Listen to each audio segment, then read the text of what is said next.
We can think of unemployment, that is, here we're thinking about the total number of unemployed people, as like a pool. And this pool will have flows into it and flows out of it. So you'll have people who are previously employed who are re-entering the labour market seeking work, but they don't find work. And you've got people who were previously in the labour force and now they're re-entering the labour force. So, and they become unemployed, let's say. But then there is a leakage out of this pool of unemployed. That is, where people gain employment who were previously unemployed. Or people leave the labour force altogether. So they cease to be unemployed because they're not even seeking work in the first place. So list categories of causes for flowing into and out of the unemployment pool. Well, for previously employed, we can think of people who have been sacked. So that is people who, for misconduct or something like that. People who have resigned, they've voluntarily left their job looking for something better.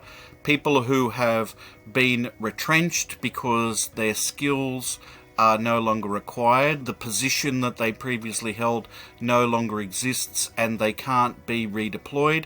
Or people who have been laid off because there's insufficient demand for the products being produced by a firm, for example, or a whole series of firms. Then there's people who were previously out of the labour force and now they're entering it. So we've got new entrants. So people who were never in the labour force in the first place. So school leavers, for example, they enter the labour force and they might start out as unemployed. New migrants who arrive in Australia, they might start out as unemployed.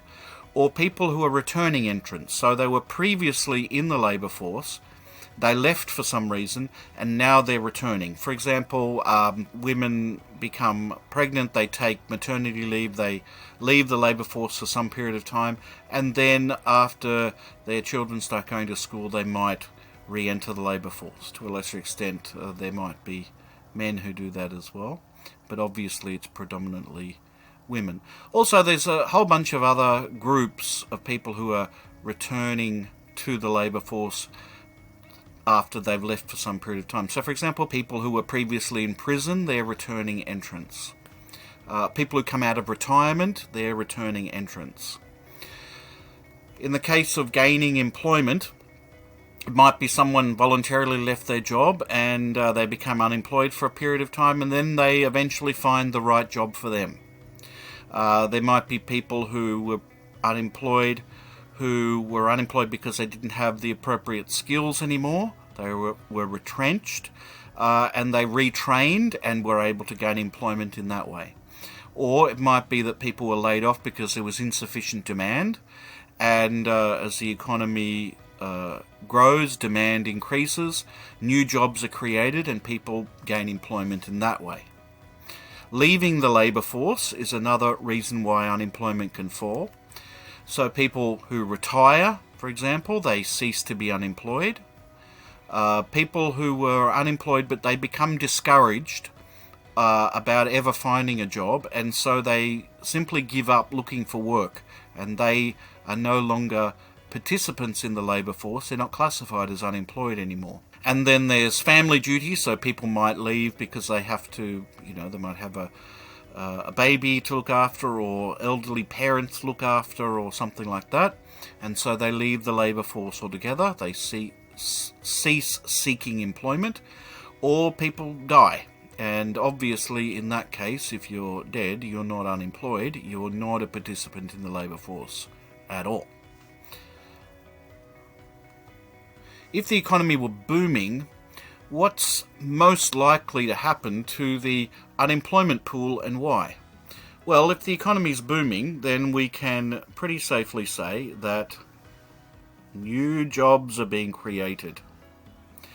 So if this is going up, new jobs are being created, then more people are being siphoned out of the pool than was previously the case. Also, fewer people would be laid off, so the flow into the pool would become less at the same time. So we might say then, if overall the flow out of the unemployment pool is getting larger compared to the flow in which case the pool will get smaller and smaller. Okay? Easy peasy lemon squeezy. Let's get rid of this garbage. In a recession that has gone on for, say, more than 2 years, why might the official unemployment rate be misrepresenting the true unemployment rate?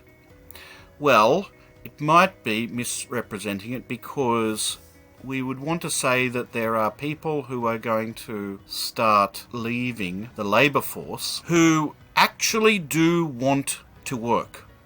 They are willing and able to work. However, they've become sufficiently discouraged about ever finding work that they no longer actively seek that work.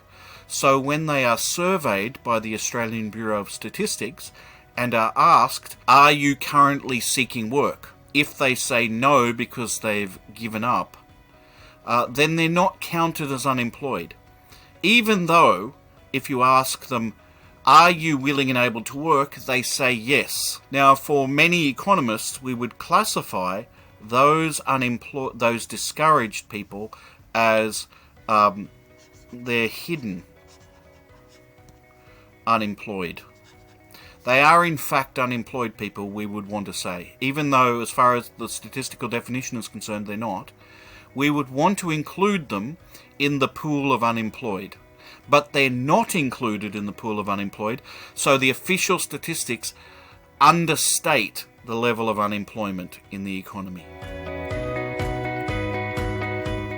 Why might some people only be in the unemployment pool for a short time, say a few weeks, but other people are in the unemployment pool for a long time, say over a year? People who, for example, resign voluntarily, so we would say that they are frictionally unemployed. It's frictional unemployment. They might be likely, assuming that they can search for a new job that's appropriate for them, will only be in the unemployment pool for a relatively short period of time. So they'll enter for a period, they'll find the job that's right for them, and then they will leave. Okay? So this frictional unemployment is likely to be quite temporary. However, then there will be people who might be unemployed for a much longer period of time. So that might be people, for example, who become retrenched because their skills are out of date, or the industry in which they were working and for which they had particular skills has gone into decline. This is a structural decline. The car industry in Australia is a good example of that. So people in this case would be classified as structurally unemployed. So for many people who are structurally unemployed, they'll enter the unemployment pool, and for some period of time they'll try and look around for work which will be suitable to their skills. Eventually they might figure out there aren't those sorts of jobs available to them anymore. Those jobs no longer exist, and they will have to engage in retraining. Right? But they'll stay for a while, then they will leave the labour force to get training, and then they'll re-enter the labour force with their new skills. They'll be unemployed for a period of time until they eventually find work with the new skills that they have. But this is going to take a longer process, and they're going to be in the pool for longer than the frictionally unemployed people. And then we have people who get laid off because there's insufficient demand for goods and services, and so the jobs literally disappear. There's not demand for sufficient demand for labour, so those people will enter the unemployment pool, and if the recession goes on for a year or a couple of years, then they're likely to stay in this unemployment pool, assuming they don't become discouraged. They will stay in this unemployment pool until the economy recovers, and then maybe, when new jobs are created, maybe they'll be able to get one of those new jobs. So, but again, they're probably going to be in the unemployment pool for a longer period of time than people who are frictionally unemployed.